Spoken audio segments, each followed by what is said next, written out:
Hej så. I den her video viser jeg dig lige, hvordan du kan lave en gratis madplan ved hjælp af ChatGPT og en tilbudsavis fra f.eks. Rema 1000.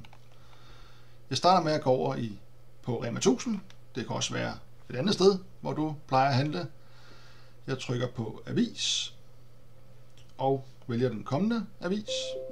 Og her under oversigt kan jeg så vælge hent. Og så går jeg ind i ChatGPT. Og der har jeg lavet en prompt, som er den besked, man giver til ChatGPT. Den sætter jeg ind her. Og der fortæller jeg bare, at ud fra den her tilbudsavis, skal du lave madplan til 5 dage til 5 personer, bestående af et aftensmadsmåltid. Lav også en indkøbsseddel med antal og pris, som er delt op i kategorier som frugt, grønt, kød, etc. Og skriv til sidst den samlede pris for alle måltiderne. Så uploader jeg lige min tilbudsavis, som jeg har hentet som PDF. Og så går der lige nogle få sekunder, så skulle den gerne være uploadet i ChatGPT, som jo så scanner den igennem. Den kom der.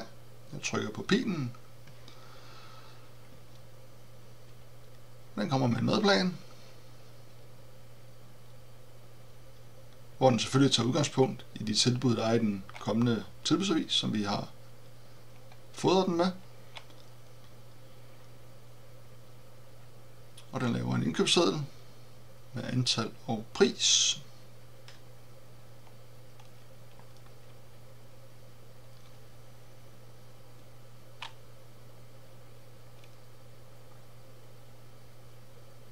Sådan. Så scroller lidt op og starter fra start af. Kan vi lige hurtigt løbe den igennem. Den foreslår altså en spaghetti med kødsovs. Jeg skal bruge noget dansk oksekød, jeg skal nogle spaghetti, hvidløg, gulerødder og løg, lidt tomater osv., lidt krydderi. Så skal vi have kylling i karry på der 2, og den skriver jeg skal bruge. Og så skal vi have grillbøffer med barbecue og salat. Og vi skal have laks med bagte grøntsager. Vi skal have tacos med pulled chicken.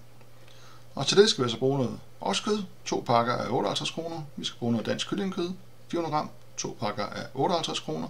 Og så videre hernede af. Den kommer lidt grønt, nogle tørvarer, mejeri, konserves, krydderi og saucer.